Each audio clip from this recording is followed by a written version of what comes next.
I'm up here in the portside forward cabin and the time has come to cut this door out. I have squeezed in and out of that door and it's pretty thin. Even Janet struggles to get through that and she's tiny. I've squeezed in and out of that door now for 3 years, probably 4 years since I put that bulkhead in, and it's time to cut it out. Now I've actually determined the shape of it. I have to leave at least 50 millimeters between the deck and the bulkhead here. I have to leave that for structural strength. Now that is actually on the plan. And with the plywood plan, it actually denotes a minimum of 50 millimeters between the deck and any door opening, and particularly a door like this one that's on a major bulkhead. This is a forward bulkhead, and the same deal will apply to this one here. So all of those sorts of things need to be considered. It's going to be a matter of a few cuts. It's a circular saw to do my uprights, and then I'll use a reciprocating saw to do the balance. It is actually quite a complicated curve down there, and it's actually not a dead straight door because of the shape of the cabin, but it will open this wardrobe up, and we're about to finish this one with some front runner carpet, some marine carpet on the walls in there, and Janet's completed the polishing in there, so we're just about to finish a room out. Now a really good policy is to check you haven't got any wiring you're going to cut through, and at the point now where I could easily cut through some wiring, so I need to always check that. I did actually put that up before I started. Very, very easy to stuff up big time. So this is going to have to be cut with a reciprocal saw. I could do it with a jigsaw, I guess. And then down here I'm going to have to try to get a little bit more with the circular saw, and then I'll come back with the reciprocal saw.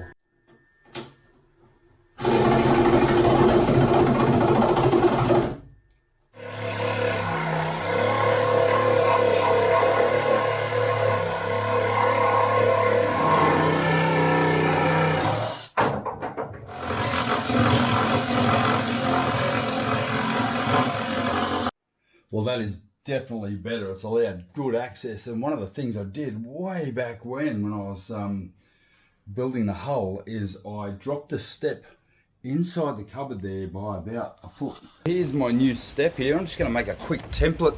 Good way to make templates if you've got like strips of MDF or something is just get 4 pieces of MDF, hot glue them together. And that is going to pay off big time. We're right up in the bow of the boat here. I mean, beyond that is the crash bulkhead. So by dropping that step, I was able to actually achieve full head height, which is massive inside a wardrobe, especially when I'm rooting around in here looking for something I can't find and swearing my head off, which is pretty likely these days.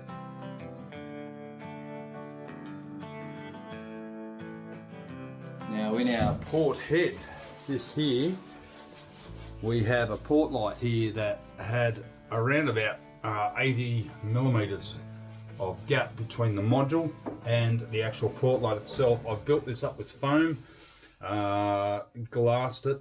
Janet has done 3 layers of surfboard cloth to blend from the module to the hull side, and you can see this is the hull side here. And then what we've done is put some fairing compound on that, and I'm going to give that a sand now and try to get that down to, you know, pretty much smooth, so that we can then just give this a spray, and then we'll be able to fit our port light, and the port light will look like it's inset into the wall. So an issue when you're dealing with these modules is sometimes there's a gap, and there's quite a gap. What I was able to do is cut the hole out and physically get it to match, and then I've inset it, we've shaped it, and now it's ready for a bit of extra sanding.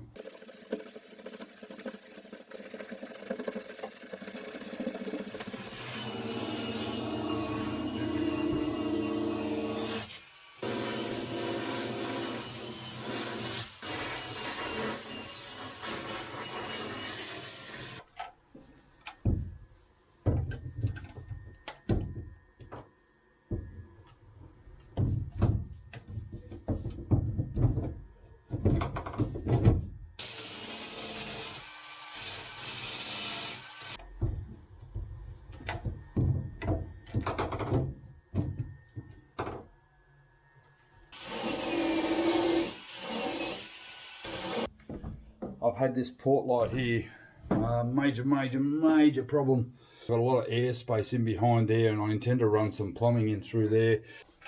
I'll have a bit of a look at how it's going to look. I've still got to work on the thickness of it because it's still a little bit too thick, but by and large, that now is really... On to my next job. It was finally time to install some hinges on our engine room hatches, which form the base of our stern cabin double bunk. The original intent was to use a continuum piano hinge along the stern end of the hatch, but I decided instead to use a couple of 316 door hinges instead, as I thought they offered a simpler installation. This involved coring the foam hatch and the adjacent bunk base and installing a piece of Australian eucalypt hardwood I scored from Johnny across the road.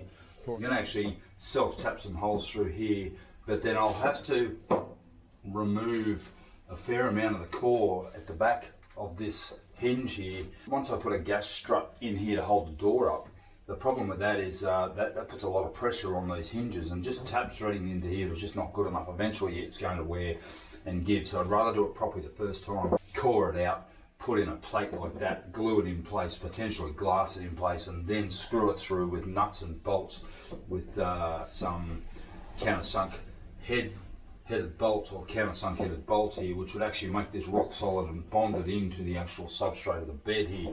Yeah, you can't just self-tap screws into this stuff. It's just not strong enough to hold that. So I'm going to do that now to get the hole positions, and then ultimately I'll come back and I need to work out how to core this. Right, so we'll get this in place first with some stainless self-tapping screws into the foam, but ultimately I'm going to have reinforcement behind here.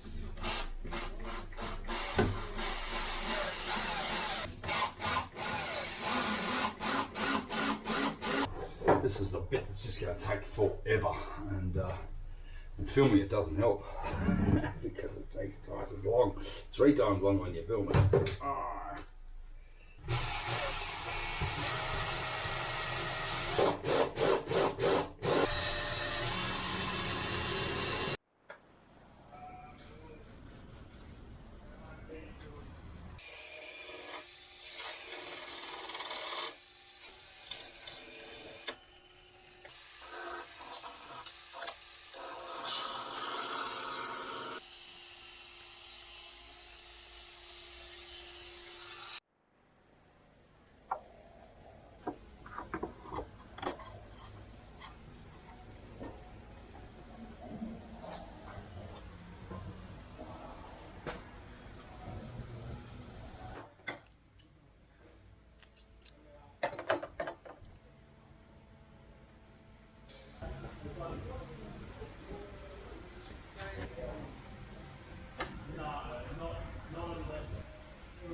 Righto, I'm working on the engine hatch hinges here. Yesterday I spent all afternoon coring, and I filled it in with some beautiful Aussie hardwood, and these 316 hinges I got from the local hardware store. I can't believe it, $8 each.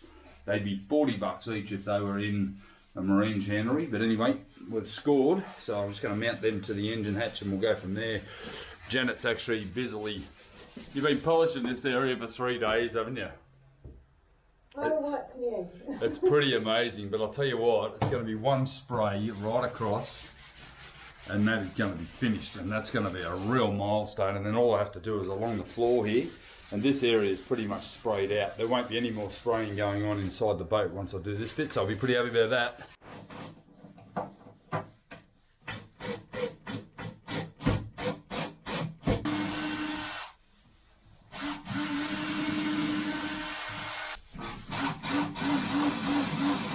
Cozy. Well, I need Janet to hold the shelf while I thought you were going to ask me to hold the camera on the shelf then. I thought that's not fine. The problem is Janet's legs get in the way. I haven't even, I'm typically not ready when Janet gets here, and I'm not ready again. Can you push hard against that hinge? You got to just push hard and hold the whole thing in place for a second. Just fall down. Gotta get. Listen, can you tell me if on the back there? Oh, it's got epoxy on here. See that little rim there, the little edge? Is that in line with the black mark? Rim? The end of the hinge, the little ring on the end. Is it down? There's 2 black marks, so they're really solid black mark, yes. Yeah, the most solid one, yeah.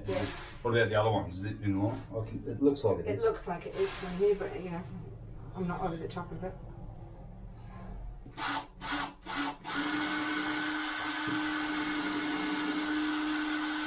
Yeah, no, it's further over this way, so this is It's further got over more. that way.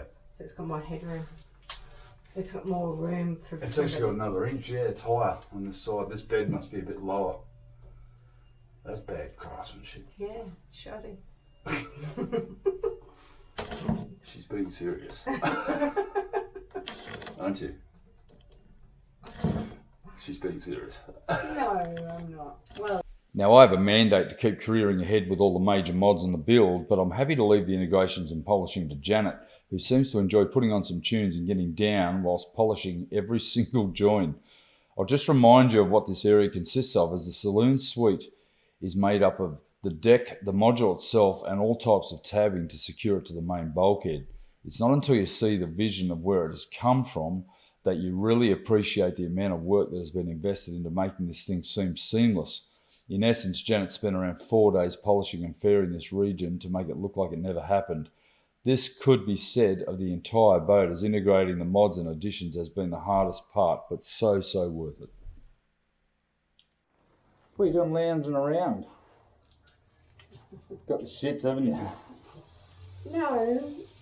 No, I haven't. It's just frustrating. It is very frustrating. This is the finishing. 2 steps forward and 1 step back.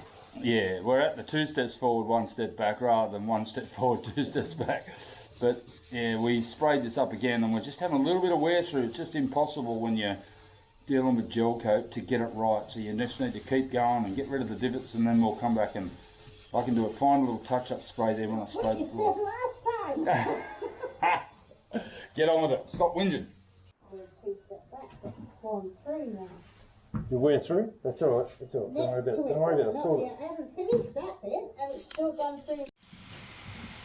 So poor Janet has spent weeks, haven't you, Darwin, polishing all of my fairing, and we're now ready to spray. All we need to do is spray this bit here, and honestly the poor thing spent 3 days polishing that, probably 3 days solid, just getting that to be as smooth as possible. And what I'm going to do, I'm going to spray all the way along the front here. We'll then give it a 1200 grit polish, and then I think I might put some blue adhesive tape or vinyl over the top of this so that we don't kick it and make it dirty again. But yeah, that's taken me pretty much all morning to get that masked up. But we're going to get ready. We've got a little bit more spraying to do. We're going to do it today. Hopefully that'll be the end of it. Janet just found a rough spot she wanted to fix. Good to see attention to detail down there, Boardman. Love this. You've spent the last month on your knees, haven't you, poor thing? I have. Now you know how I feel. Oh, it's all about you. Righto, final spray up in the saloon. Well, we hope so anyway. I'm bloody desperate to get this finished. So this area here, Janet's polished all of this up all the way along here, and yeah, I said I was desperate, but who's desperate? I said, you're desperate. I think I am desperate to get it over and done with. What's wrong, honey? You're whinging? Yeah. What's wrong? 3 days on my knees, polishing just in the saloon. It's a little bit soul destroying, but Well, at least you're on a lounge chair. but hopefully it will pay off. Yeah, it should pay off in about 10 minutes. That should all be sprayed up and we'll be happy. Are you ready to go? Yeah. Let's go.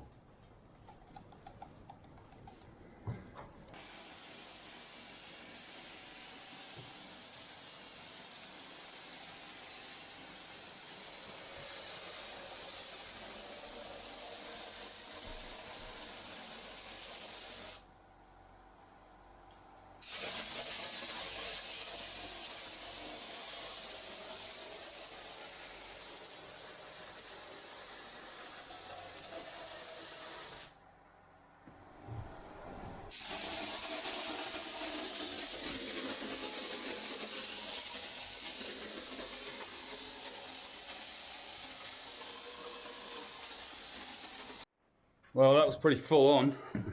Sorry, Dom.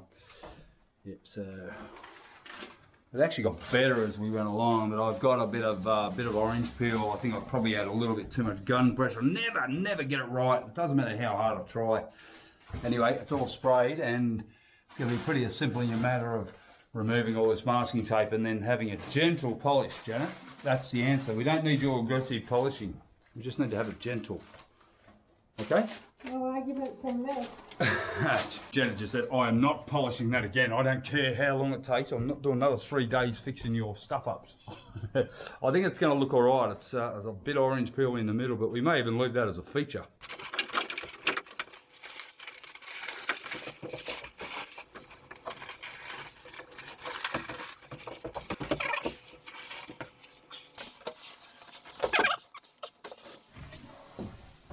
All right, that's it.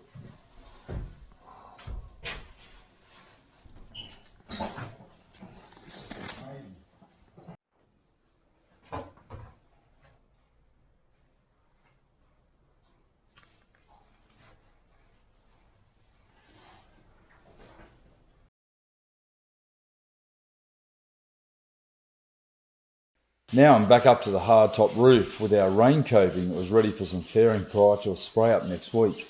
Whilst fairing, I had to remember that at all times here I'm at least 10 feet above the concrete slab and that every step could be a disaster.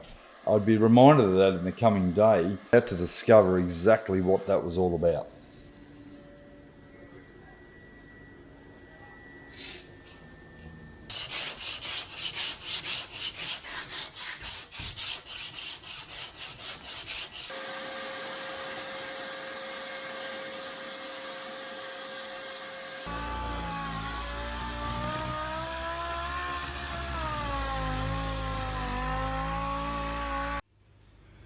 So it's night shift. Been kicked out of the house. Janet's got wine club. They call it book club, but it's actually wine club for all the girls. And so I thought rather than be at home and get in their way, I'll come to work. It's Friday night, and when I'm here, I'll be here till pretty late. And I've got a big job ahead. I'm basically sanding the entire back of the boat here, both sugar scoops and the lounge suite. And you can see here where our major stainless stanchions go for the hardtop support. All of this has to be sprayed tomorrow morning. We're basically under the pump to get this done on a good weekend, and it's going to be a nice light wind in the morning, and that's really, really important while we're spraying. So we're not going to bother masking up too much. We're just going to put some drop sheets down because I don't mind a little bit of overspill onto some of the areas where we're going to have to blend the new gel coat in, and Janet's been doing a lot of polishing inside, so I'm pretty happy to say that she's now going to be polishing outside, and I think she'll enjoy being outside after being stuck in some of those little cabins.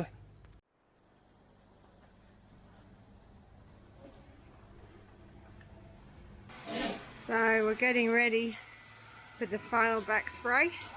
The last, how many times is this? 4.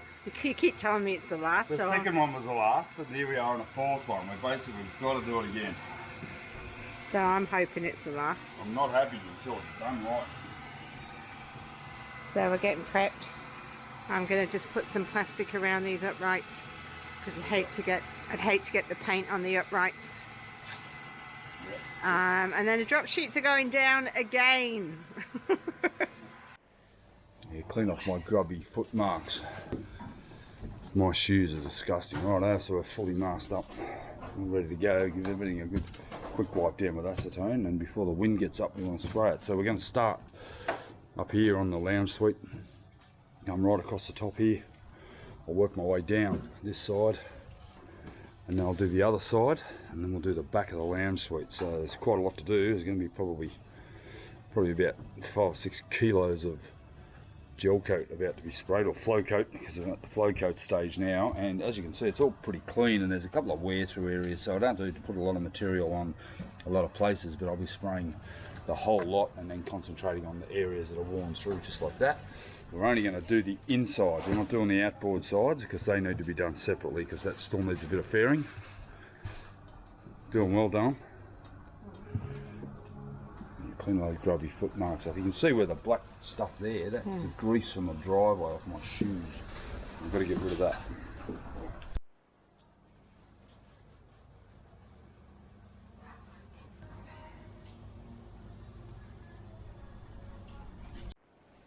Get that perfect. Trying. It's good for your balance, honey.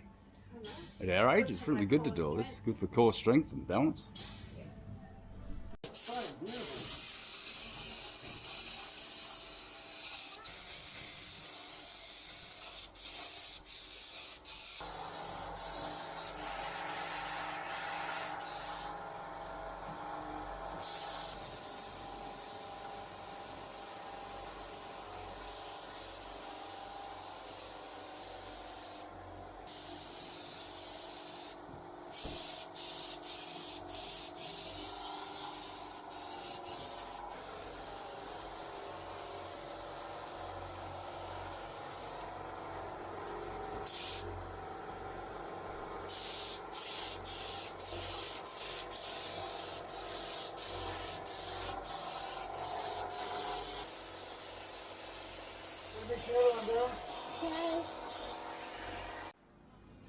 Oh, this is a fun bit.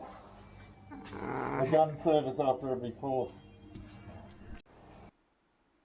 Now, normally I'd have my camera on normal filming, but in this case I actually had it on time lapse. So I'm just going to stop it here for a moment.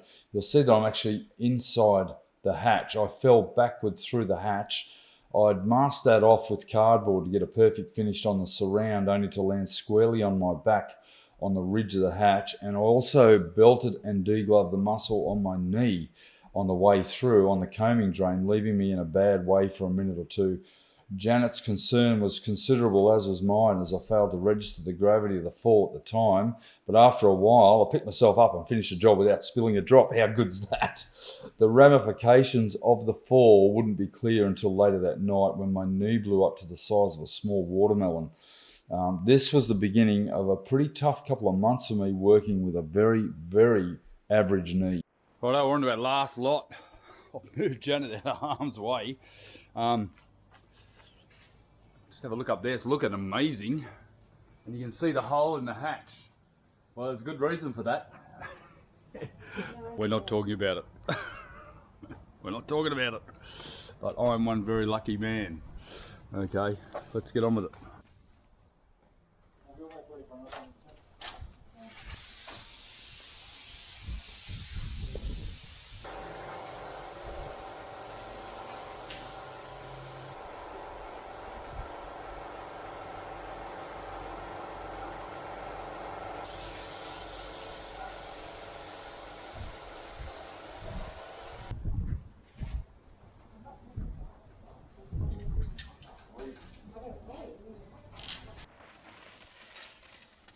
The only problem though, Jan,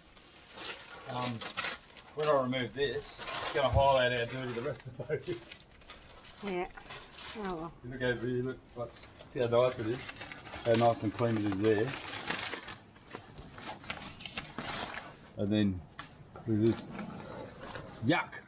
I don't think they'll be able to see. Oh yeah, maybe you can see it. Well, you can see it, and that's that is actually it. the same colour as that. It just needs to be polished. Yeah. And I've used the same manufacturer all the way through for that good reason, so we don't run into the problem that poor Matt and Jess have got. They're going to have to paint their boat. Why? What's wrong? Can't get the gel coat to match. Oh. I'd call that a success. What do you think? Yeah. You reckon? I'm very happy. Janet mixed how many cups? 24 cups. 24 cups of gel coat with wax and styrene to make it into flow coat, and it is done.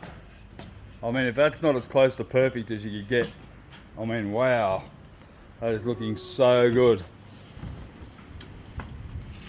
All the way along the top, we've done under our stanchion bases here, all the way across. Oh, I'm so happy, Janet. It looks fantastic up here.